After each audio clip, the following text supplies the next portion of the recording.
You made it to level 2, deeper questions leading to deeper answers. I'm Tomas Garza, and I'm here to help you decide to transform. I'll be setting the pace for the process to support your unfolding. Learn and commit to a practice that brings simplicity and an awareness of what is ready to be released. Join me now and allow the experience of a deeper sense of love.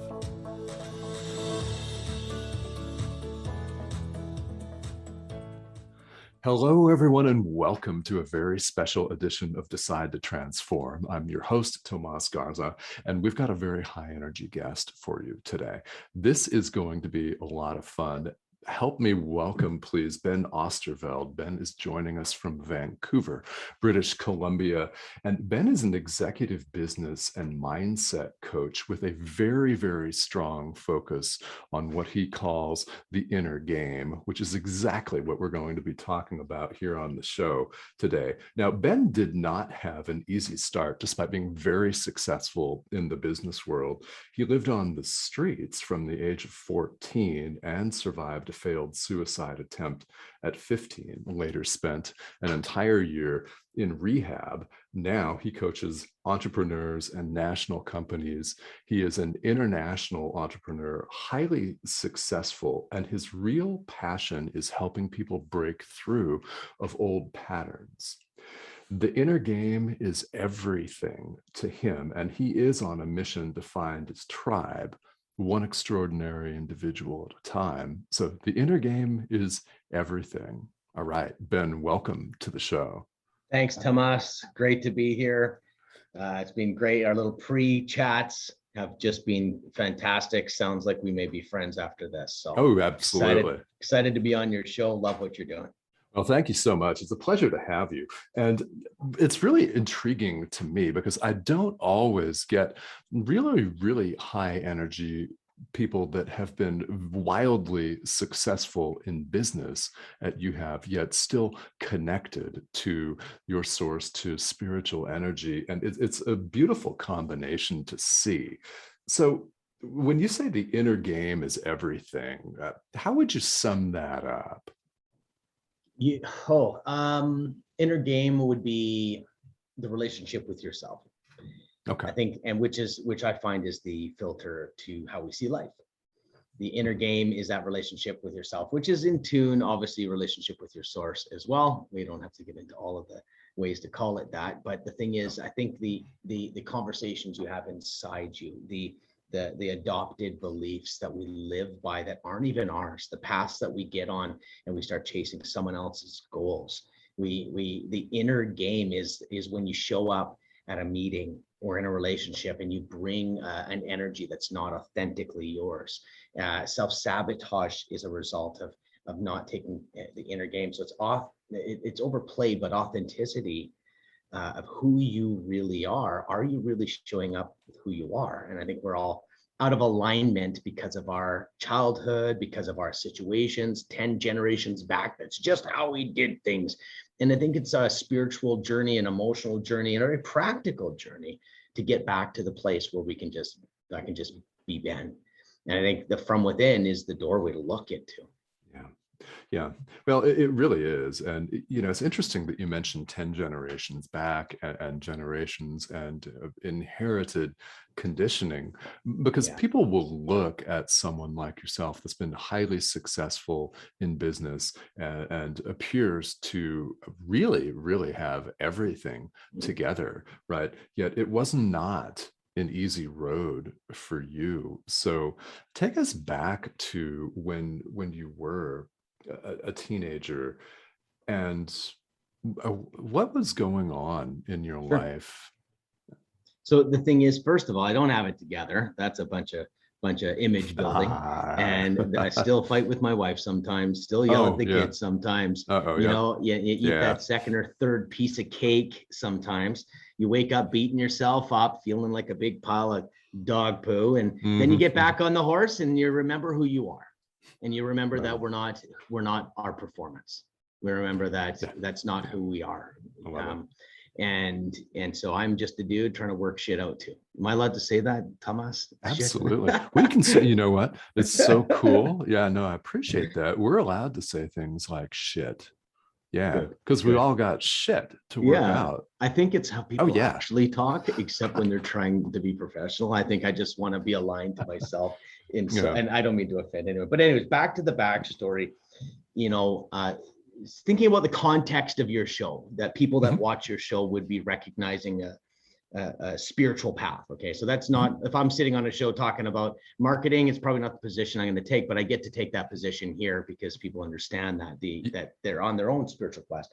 You bet. I grew up in a very, very strict Protestant Christian environment, which was definitely not a healthy environment. I think so. I got introduced to religion in a very young age, and more fanatical. So it's very fear-based, where the devil is going to be involved. You know, the devil, don't let the devil get Yeah. you. And my father was generationally was broken in so many ways, and he was 20 years old. He should definitely have not been raising me. I won't go into the details of that because I've reconciled that relationship, and I've Gotcha. actually become friends with him. Before I would have told you a lot more things, Mhm. but that affected me. So at 12 years old, I just realized, I think I felt almost old for my age, and I felt that if I was to stay in this home environment, I would become like them. And later on in life, I would say I was born into a family that wasn't my tribe. And I think we put families on a pedestal when we shouldn't. I think that as a father, I'm going to ADD for a second, but as a father, I still need to earn the relationship. I think I think as a husband, I still need to earn that. I'll never say I'm your dad. Now listen, that's it's not how I believe. So I ran away from home, desperately wanted someone to like me. I just felt not loved, and I started getting into drugs. I found some people that would like me, and it was drug addicts, and it was the other hurting people, and I got real good at it. I found a way to get good at that, which was I partied harder, and I did drugs and crime and all kinds of stuff, and stealing and begging on the streets, and that was my journey, and broken, and ended up one night, looking at my life, and just there's no point, and I just took a bunch of pills and wanted to die, and they found me, and I drank a bunch of charcoal, and they put that in my stomach to whatever they do, and I didn't die. Thank goodness. And I ended up still following this crazy path of rage and anger and performance, though, like just trying to, like when you grow up in a household that says you're good when you perform, but when you're not good, you're not loved. It kind of comes across a bit like that. So long story short, ended up in a place 365 days into a rehab. It was a ranch, privately run drug rehab center. And then I almost started my life at 19. Almost felt like I started my life at 19. And so, I don't know how it's definitely shaping me. And I feel like the reality is this, is I know pain. So one thing I know is pain. And so now that I don't wrestle with those things, and I feel I've broken free of almost everything from the past in so many ways, I feel I can carry people's pain. I feel I can just throw her on. I got it. Like, if I got you, man. So I coach people for a living. I help them break free, and business owners, lots of real estate agents, all of these people, they're ambitious and they want to win at business. They want to make lots of money, but the one thing that's in their way is themselves. And they're mostly misaligned to what they really want. So I help people on the inner game. And a lot of times the motivation is business, which is, hey, if that's what it takes for you to look within, great. You want to make some money? Awesome. You're in your own way. And so I think it's okay to have different motivations. Sometimes it's your kids, sometimes it's something, but you have to want something bigger than the problem that's holding you back. Right. And so if I can use business that way, if I can use sales, you need sales. Okay, great. The reason why you're not connecting with people is your inner game. What do you mean? So I've been on a mission to connect the inner game with business big time. And it's the results have just been absolutely outstanding. I love it. Yeah. And the inner game is, I mean, like you said, it's so important. So let's say I'm a prospective client of yours, and you're telling me I'm in my own way. What do you mean? Okay, I'm in my own way, my inner game. What do you mean? Well, here's the thing. I'd say, what do you want? What do you want? And then, so let's use a real estate agent for an example. Sounds good. It's definitely not a first place you're going to find spiritual focus, but a real estate agent goes, hey, Ben, can you help me with my business? Yeah, sure. What do you want is my first question. He goes, I want to do 50 sales a year. Oh, okay, perfect. Yep, totally can help you with that. We can actually get more than that. But one question, you obviously know what you want, and it costs you 50 sales is how much money it costs you to get this life that you want, right? And they just sit there dumbfounded, like, why do you want 50 sales? What are you going to spend the money on? And it's just the one step, and they usually go, and I'm like, okay, cool. And that's when they say, okay, we need to work with you. Because I'm like, first of all, you need to set your compass. What the hell do you want? So the problem is when someone wants to become successful, the question is, what do you want? And that's the biggest thing. So if you were saying, hey, Ben, can you help me? I need to figure out what you want. And then usually what you want is someone else's dream. So I got to challenge that, break that down to find out what you want. As children, we're never asked that. It drives me passionate. Because you wake up as a kid and you're like, you know what? You need to be kind. You need to be loving. You need to do this. When you're at school, you got to act this way. When you're with adults, you got to respect your elders. And it is an onslaught of good people, mostly, trying to teach you how to be an adult, which is fine. But where's the question? What do you want? Yeah. As a child. Yes, as a child, we are trained to follow people. We're trained, and you lose your identity. And so when I show up and say, what do you want? I stump 9 out of 10 people, or I have to tear down, like, that's not what you want. Why do you, like, I know a guy that wants to do $500,000 a month. Okay. The hell do you need $500,000 a month for? So I'm thinking, what's your plan with that money? No one ever asks that, because in this world, we put big goals on pedestals. We look at, you know what I mean? You look at it's just like, oh yeah, I'm going to go to Mars. Guess what? You're on CNN. I'm going to go to Mars. I'm going to change the world. You're on every podcast by big goals. And it's the American dream. It's okay. It's okay to have that, but you have to have a reason. Is there a purpose behind it? And if we haven't looked into inner game, a lot of times it's just because we want to be loved or we're resentful. Like, this is the self-sabotaging stuff. If we don't look within, it's hard to navigate success for a very long time. You might reach it, but there might be a cost that you weren't realizing coming. Yes. And how would you help the hypothetical real estate client, to go with that example and continue with that?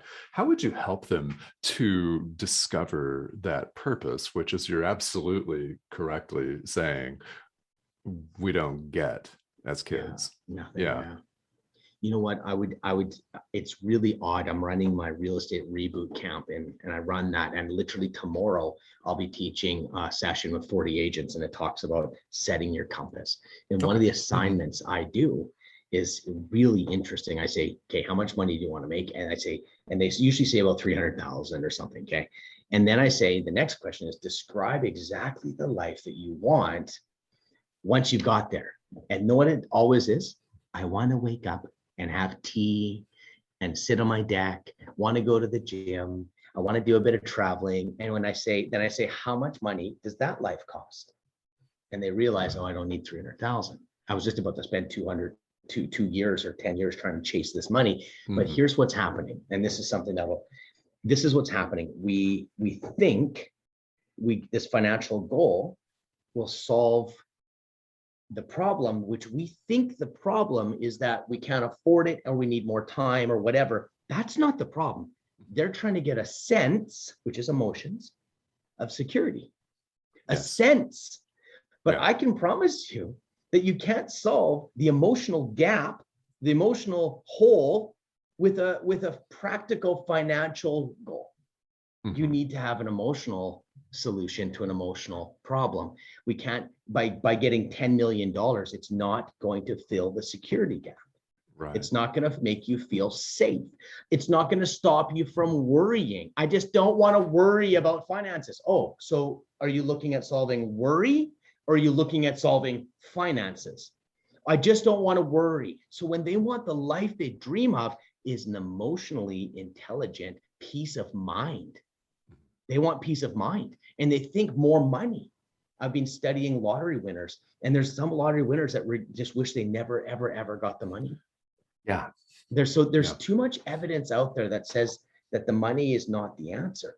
How many people get the money and they don't have the answer? But it's hard to tell someone that who can't afford Nike shoes and they go to Walmart. It's hard to tell someone that when we have social media showcasing Lamborghinis that are freaking rented, and our generation looks at that and going, and it's insane. I got 5 kids, man, and I see it, and I'm like, that's not real. Mm-hmm. But it moves people. It does, and I don't think people want to know if it's real. They want the dream. Yes. I don't understand, but we have to. So how do we help someone? Is we help them get clear first on getting what they want. Now the next thing is this. Not many people have helped by a very impractical solution. So for example, I know a real estate agent. His name's Norm Fisher. He's in Saskatchewan, Alberta. Runs 800, 200 sales a year. Has a team. Do you know what his first homework was when we were doing Setting Your Compass? He secretly wanted to sing. Secretly. Oh yeah. And so I said, what's your fuel? So I try to teach a business person about fuel because they get that. Okay. Because they know if I'm going to reach my goals, I got to have energy. So I said, what's filling your fuel? Because most of them are giving. Moms are filled with guilt. They're giving and giving and giving and giving. You know, you're chasing your clients on service. You're going home. You're trying to make everyone happy, and you're usually empty. And I'm like, what are you doing to fuel you? And I said, you need to sing. So anyways, he took singing lessons. And now he sings and he's got fuel, and it's so crazy because even hearing me tell you guys this on this podcast, it just feels like they're not going to get it, because I feel like, oh, what? He just goes and sings? Yeah. I know another guy that dreamed of driving a Harley Davidson. The problem is we withhold our own energy. We withhold from ourselves. So yes. I encourage people to do something that fires up their soul so you can have fuel to go do the work that you want to do, because you need energy to get to the end. I got tons of stories with people that started singing, that painted, or finally took the holiday. They like Corey McEwen's another guy I've worked with, and he fishes all summers now. He goes on holidays, and before that he never would do it. Never, ever, ever, ever would do it. So my theory is this, Tomas, and is that if we don't learn how to live today, even if it's 1 or 2% of the dream life that you want, when you get to the dream life, you will not know how to live. Start now. Like this is so this is a lot of the stuff that I try to figure out with people, like what makes you happy? Are you doing those things? And it's all unpractical because it all ties to the emotional side. So it's very, but the results are undeniable. Oh yeah. Yeah. Well, and you're right. This is something that a lot of people don't even think about. No, they don't think about the emotional component at all. And yeah, the world is full of people that rent the Lamborghini, and when they look pretty good on Instagram. And it works. It works. You get a bunch of guys following you because the society they just feel like they're not enough, Tomas. And when you have a psyche that you're not enough, you'll always look at other people that seem to have it. It's just not, and it's a comparison game that just takes so many people out, slows them down. They'll never reach their goals. Comparison game. You got to be willing to stand alone and take a hit from the closest people you love if you're going to reach those goals. You got to stand on your own truth. Who will get what you want, not what someone else wants. Yes, you do. And really, it's a scarcity mentality that's pervasive. And we all get this conditioned into us as kids. So Ben, what has worked for you to get to a place where you now are certain that you are enough? Because it wasn't always an easy journey. I got shadows every day. They show up when I'm not enough. I still compare myself, but they don't have the wheel anymore. They don't like. So what I do, Tomas, is a little bit weird. I will create situations to embarrass myself. Oh, okay. Oh, yeah. I will put myself in a situation where I'm a little over my head, or I'll put myself. I'll say yes when I really am not. Shouldn't say yes. I'll do things where I get really used to being judged. Okay. So I normalize it. And so because if you want to live your life where you're scared of someone's opinion, which is air, it gets completely manufactured in your head. So you're a dummy. Like at the end of the day, Thomas, I want you to like me. I want you to be a fan of mine. I want you to be like best interview ever. And but you know Right what? on. I still have that, but I know I'm not connected to that anymore.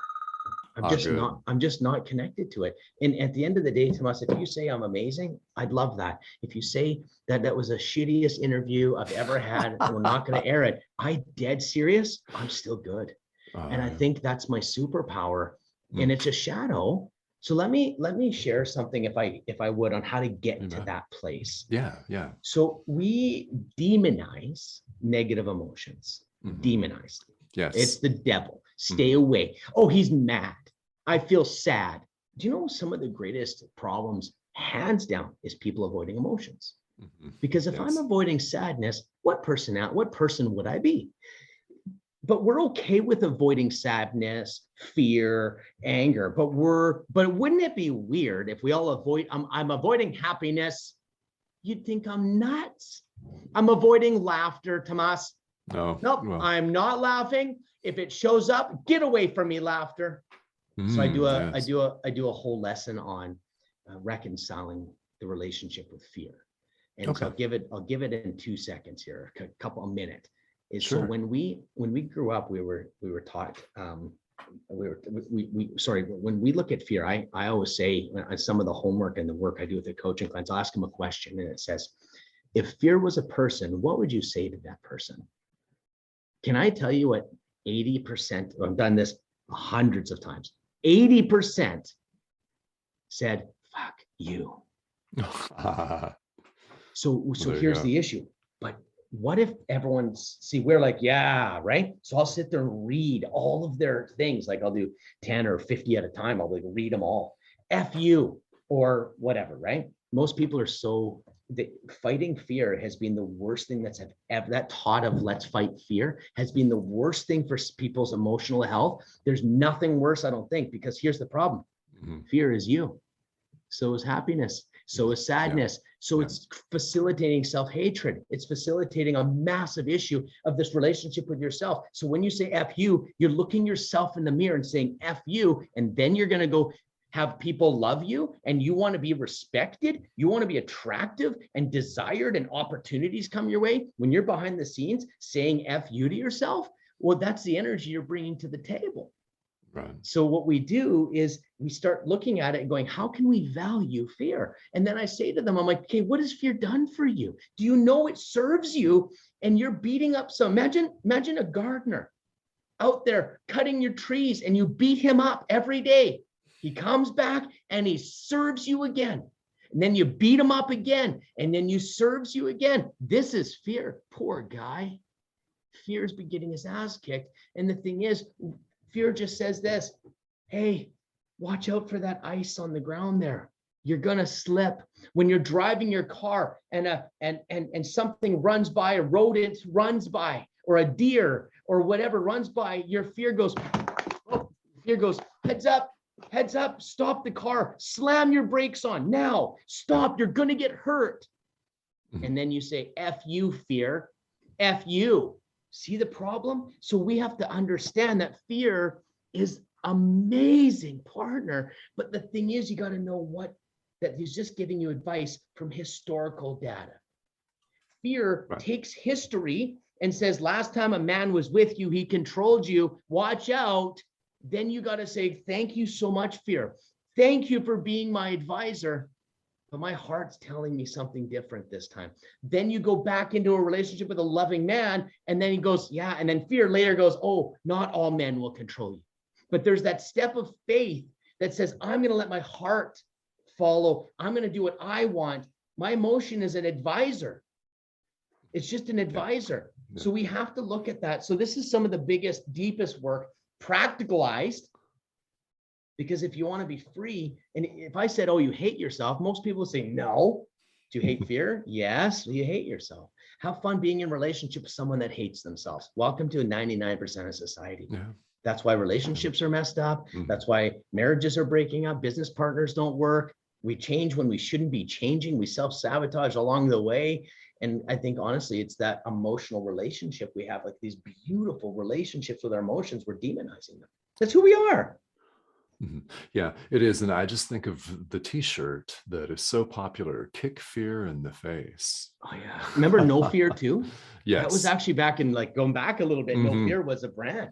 Oh yeah. No Yeah. fear, no fear. I'm like, that would be stupid. Let's imagine your life without Right. fear. Hmm. Kick him in the face. You have to Right. understand, he's your friend. Yes. I like my teeth just the way Yeah, they are. yeah, yeah. Thank you. Yeah. Totally. Yeah. Well, this is so, and clearly it's such a deep and pervasive thing that people don't think about. And, you are, if fear is a part of you, so also is love. And why demonize yourself? Now, what kind of, do you get a lot of resistance when you're working with people to this very idea that you wouldn't go kick yourself in Yeah. the face? You know what? I only work with people that are willing to go there, to be Oh, honest. right I'm on. I'm Okay. I'm I'm done chasing people that would know. Right I on. used to have my identity wrapped up in how I could help people. And Mhm. so what I would do Yeah. is, Yeah. because I know I can help anybody. Yeah. I really can. But I'm pretty hard when it comes to filtering it out. Oh, good. Like I'm, Yeah. I really am. I'm like, look, if you want some help, I'm there for you. And I understand. You have permission to be a victim. You have permission to be who you are today, and I'll meet you on your terms. But there's people that they want it from you, but they're not willing to do the work. I say this. I can say it nicely. You're not ready. Yeah. And when the pain becomes enough, you'll come back or you won't. I don't care. I don't have my identity tied to that. Tomas, I've already won the game. I left rehab at 18, 19 years old, and I've Mhm. just dreamed of having a wife that loves me and my kids to run to the door. And that was all I wanted when it was broken down to the very bottom, like nothing. And then I found I was great at business and sales, and I became very ambitious and almost lost that. And the day I remember my wife saying, Ben, I can't keep following you around. I want to leave you. It was the day I Mm. stopped chasing. And I Okay. realized at that point I had already won the game, and I was playing the game as if it was overtime every single day. And I had already won the championship. And so I would run, I Mm. would push harder and harder, because the only way, if you're in overtime, man, you leave it on the field. You leave it on the field. You put everything out, even if you got a broken leg. If you're in sports, you Right. push in Oh, yeah. overtime. No matter what, the price is nothing is too high to win this game. That's what I was doing. And my Mhm. wife was being missed. My kids were being missed. So I come back to, do I, how do I get resistance? Yes. And then I don't work with them. Okay. And because the results have just been almost 100% with the people that want it. You know what I Yeah. mean? It's a very Totally. powerful. So, and I come at it Hmm. where I've already won the game, Tomas. I've won Hmm. it. So Yeah. I don't need another coaching client. Beautiful. You know Yeah. what I mean? Like, I don't I need love it. that. I do it because I just want to. And to be Yeah. honest, I have a wild obsession, burning fire. I can't sleep at night. All I ever do is think about helping people, breaking free and letting them, show them how to build a life they love, and join my tribe, like one at a time. And that's just, I have to, but I approach it that I've already won. And Mhm. when you win, you realize you have it all. When even if you have nothing, you still have it all. So I don't chase anymore. Yeah, and I'm really glad you mentioned that, because it's a very fundamental distinction between feeling and knowing that you have it all versus the Mm, lack and scarcity mentality that we're totally. all raised with. Totally. Now, It just becomes a shadow. yeah. I got news for people. Your Mm. shit's not going anywhere. Ah, yes. It's not going anywhere. You will always be insecure. You will never ever feel fully confident. I have really big news for you. If you got beaten up as a child, you will always have issues. The thing is, though, how are you going to live? If you think you're going to fix yourself, that's the biggest problem right there. You can make it go quiet, but it'll always be a shadow. I think you need to have a relationship with all versions of yourself. Mm. And I'm definitely not, I'm nowhere near, I'm 1% angry. But Ah, guess yeah. what? You put me under enough pressure, guess what shows up? And so I realized I've become very, very self-accepting, that we're not here to get better. We're here to be ourselves. Yes. Yeah. Yeah. Yeah. Because we're not broken deep That's right. down. Yeah. That's right. Hmm. We just gotta be us. It's just be Hmm. you. Like Anita Marjani. I don't know. Do you know Anita Marjani? She wrote a book called Dying to Be Me. Yes. Beautiful book. Wayne Dyer put her on the map. You And bet. Right. it changed. It just is such a simple thing. She died of cancer on the table. Like no one comes back. Her whole body was filled with cancer. She had an out of body experience. And I think it was her grandpa or her dad or something. She runs into this heavenly place and she goes, "I want to stay here." And they say, "Your mission's not done." And she goes, "Well, what's the mission?" And she says, the guy goes, "Oh, you don't got to worry about that. Just go be you fearlessly, and the mission takes care of itself." And I was like, yes, Yeah. I have one job, to be me. I don't got to worry about anything else. I'm going to be me. That's the journey. I committed my life to that work. So I love it. that's the form of spiritual journey that I'm on, is just to Oh be yeah. me. Yeah. Well, and then that's actually the ultimate spiritual journey, because who else are we going to be? Yeah. We, So true. we, yeah, the So other true. things that we try to be in life don't really work out for us. Yeah, you'll run into resistance and Hmm. friction. It's harder than it needs to be, and Yeah, relationships will be half full. exactly. Right. And Ben, you just mentioned a moment ago the work that you've done personally in your own marriage, and this is one of the topics that you Mm, frequently address. How long yeah. ago was it when you made that shift? 8 years, maybe somewhere between 6 and 8 years ago. I remember the day completely. Ah, yeah. Yeah, and Okay. and to be honest with you, I'm a strong dude, Mhm. and, Oh, yeah. and wildly just driven beforehand. Mhm. And Good. my wife was someone that had to. I wasn't listening. I wasn't Mm. listening. I didn't hear her Mm. heart, and like until she wouldn't have wanted to threaten me. She never used that as manipulation. She just sat down and says, "I can't do this." And that's when that happened. Yeah. And for me, unfortunately, that's what it took. It's what it took to stop me. An ambitious entrepreneurial guy sees every single wall, and you go through them or you hit them, and like you just don't. It's just, as an entrepreneur, you always are. You're always building, and there's like it's not like let's sit down. It's like usually pretty driven, especially being younger. And so Renee loved me so much that she kicked my butt, and we have an amazing relationship today. I just honestly, just the most incredible relationship. I'm heading out on a retreat here in 2 days. I've got an off-grid retreat. It's my From Within retreats, Okay. and Yeah. this particular one is only for my inner tribe of the Business From Within Mastermind. But I'm running these From Within retreats, and we go away for 3.5 days, and I Okay. facilitate helping you figure out who you are and what you want. It's some of the Mm. most powerful work I've ever done. I just love it. And my wife, I'm leaving now for a week, and she's just saying, "I miss you so much." And Mm. and she's just so supportive of my journey, and just the most incredible thing. But she'll still kick my ass. So Oh, yeah. Yeah. Renee and I have a rule that first rule is, if you're not nice, I don't need to listen to you.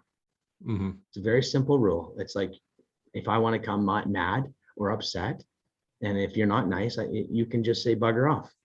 Hmm. And same Yeah. thing with my wife. If you're not going to treat me nice, I'm not talking to you. We have a rule, and the other rule is that we're okay to be challenged. Okay. Call Yes. Yeah. we Yeah. we Yeah. want to have our shit called out, but the difference Hmm. is we don't manipulate each other. And if that crosses the line, you're not being nice, so bugger off. Screw you. I'm not going to listen to you. The last thing on the relationship thing is I'm willing to let her go. I'm okay to be alone, and Hmm. so she can leave anytime she wants. Yeah. And I'm not holding on to her anymore. And that was a problem I had. I held on to her because she fixed an emotional gap, Oh, because yes. she Yeah. told me she loved me. And I realized that once I figured that I needed to love myself, and I hate that word because it's like, oh, love yourself. It's not just that. I really learned to love myself, and I didn't need her anymore. Didn't Hmm. need her. I Exactly. just wanted her. And so we've Yeah. evolved our relationship that Yes. way. Mhm. Yeah, and that's, I think, a lot of things that people in relationships need to realize, but so many don't. And like you mentioned, it takes Yeah. either a threat or an accident or an illness or Yeah. some catastrophic Something. event. Yeah. Yeah. Which is Hmm. the gift. And it is the It gift. really is. It's hard to say that if someone gets ill, but Yeah. it's just how I see it. I just see Hmm. it. I think there's a gift in it. Right. Yeah, I would agree. I think that it really is. Now, do you frequently go on retreats? Because you're Yeah. getting ready to go on one right now. Where do you go? Well, a lot of times I keep it kind of secret, but Oh, okay. Well, that's all right. We can make it up here. Northern Ontario in Canada Oh, is, yeah. I've got this place I've got, and it's off the grid. There's one connection to Wi-Fi at one Oh, of the buildings, and okay. we can get, and so and this is going to be one about slowing down and reconnecting. There's other ones I do. I just did another one, took everyone sturgeon fishing in Vancouver, and then I took them to a copper mine. I rented out the entire mine where you sit there, and we did inner child work. Inside, this crazy rock was all over the wall, and you hear the dripping of the water. And so the environments matter. Rent mansions. I've stayed in mansions in Vegas, huge compounds where I have 10 or 15 people, where we together, and it's 3.5 days completely leaving your family. So the part of it is to leave on a retreat. The leaving is the first step in the process, because guess why? Yeah. Everyone has to take care of your shit. Mm-hmm. And most people don't have enough self-value to get help. They have too much insecurity to actually receive help. And then they're also devaluing themselves by not going. Because what happens when you leave, guess what my wife's doing right now? I value Ben at home. I value Ben being here. Oh my goodness, he feels my emotions. He loves me, cuddles me at night. I'm gone, so my value goes up. Mm-hmm. Yeah, like, and so this is one of the hardest things people do is you can't go on a retreat. Yeah, without your kids. Oh my goodness, I don't go anywhere without my kids. Yeah, that's right. You're probably low value. They probably will disrespect you eventually because you're not putting yourself first. No, I want my kids to be first. Well, then you need to. So the retreats to get there is massive. And then when you're there, I created an environment I've done this now for years. The environment is so safe, and it takes away the whole world away from you. And what's left is you. Mm-hmm. It's the environment, and my work we do is just so real. And it's obviously certain, like I just had a father and son come on this trip. I had husbands and wives. I've had real estate agents, business owners. It's the one area of my work that's not business. Mm-hmm. It's straight human development, personal growth, spiritual quests. But I believe we need to raise our energy, and we don't have fun, Tomas. And so when I take them sturgeon fishing, and they've got a 7-footer literally on the line, their legs are up against on the fishing, and they're freaking out. We're all screaming. They get this massive fish. And then the next night we're sitting there drawing a picture of what we missed as a child. So what we do is we combine lifting the energy, and then we go into the work. A lot of times, like say you go into a therapy session and you've had a bad day, you're coming off a deal, you're driving, you're screaming at someone in the car, or you're stressed out, and then you sit and do therapy. It's all wrong. So what we do is we want to lift the energy, because when you lift the energy, they find themselves. And can I tell you this, if I have resentment with you and me and you have resentment, before we deal with the resentment, let's go for a golfing trip. Yeah. Let's go do something that changes the energy. Then dealing with the issues, it's almost like we've marinated a hard clay ball, and it's hard to maneuver. But once you've kind of marinated, you change your energy, then what happens is we can actually have breakthrough within a day. When some people that I've worked with said, "Ben, I've been going to get help for psychologists for 15 years. And he says, within a day, you've helped me farther than we've ever experienced." And I am not saying I'm a psychologist, but I'm saying the results are pretty freaking crazy real. The retreats have to be the center of that. So the people that are listening in your world, that's where they should connect with me in my world, because that's where 3.5 days, let's find out who you are, what you want. And all I ask for on these retreats is 1 degree. I don't ask for anything else, because if you think of a cruise ship, you change the degree by 1 degree, within a little bit of time, you are directly in a different course. So we're not looking for a massive 90-degree hallelujah moment. All I want is 1 degree change on these retreats. They usually get a lot more than that, but that's how I always start to say, we're looking for 1 degree that'll last forever. We don't need flash in the pan anymore. We don't need a friggin' inspirational speaker to make me feel great for 2 effing days and then I'm back at my shit. I want real change. And so that's, sorry, I'm getting kind of sarcastic, but that's, I get tired of the industries. I get tired of it. They're not helping people. They say they're helping people, but they're not. And that's what kills me. Well, and I think a lot of people are tired of that.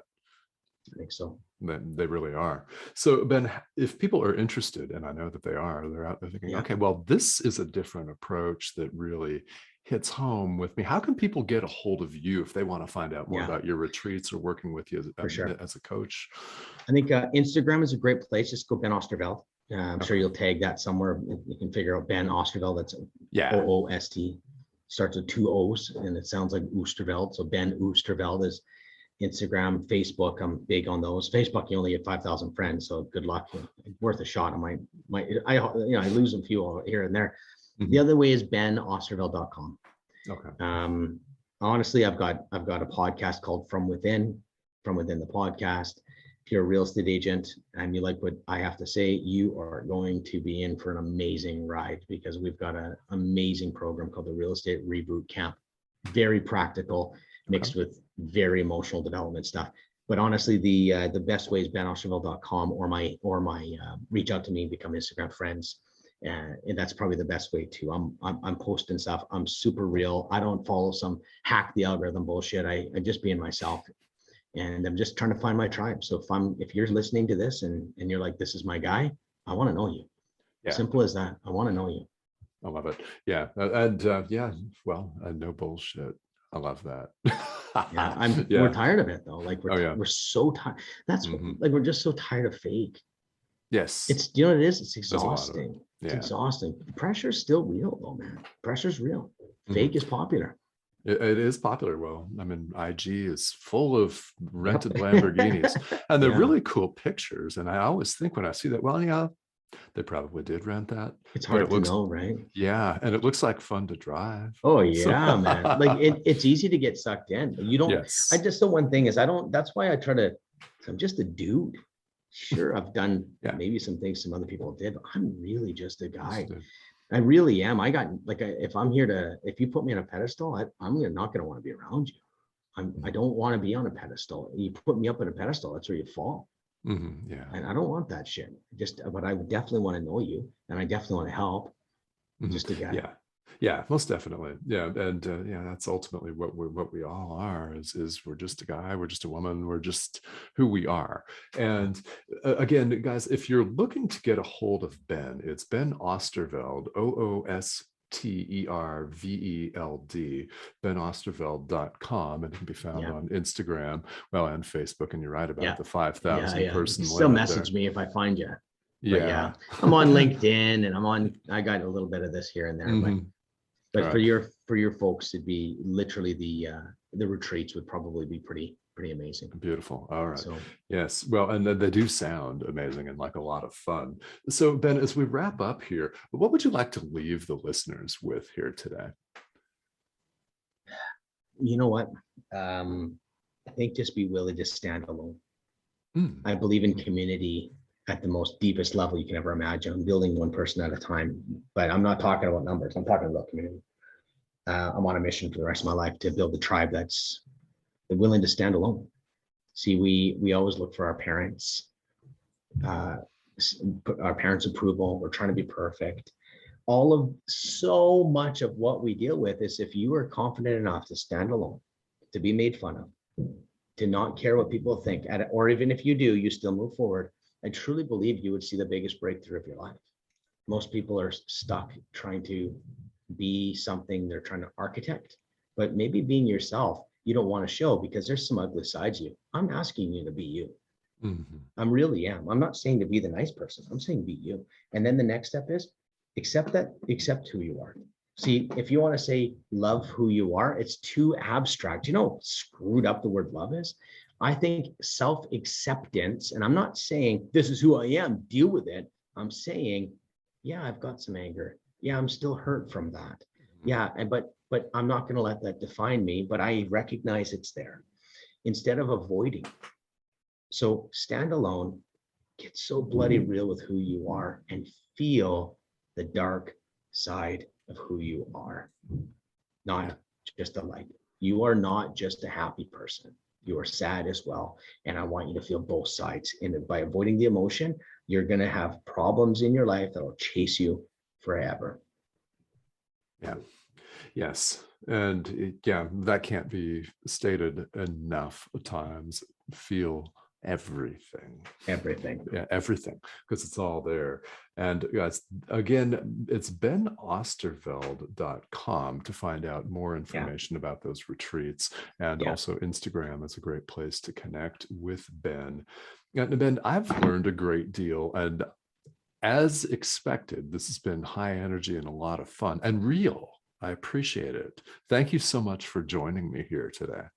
You've made it very easy, Tomas, and I appreciate you, and I appreciate you letting me, be real. Thank you. Oh, yeah, it's been my pleasure, guys. And this has been Ben Oosterveld here on Decide to Transform. Again, make sure you connect with Ben Yeah, send me a Oosterveld. message if you love this. Love to hear from you. I'm real deal. I'll even respond. And I got people that monitor some of my stuff, but it's for real. Like I'm looking. I'm just really serious about finding the tribe.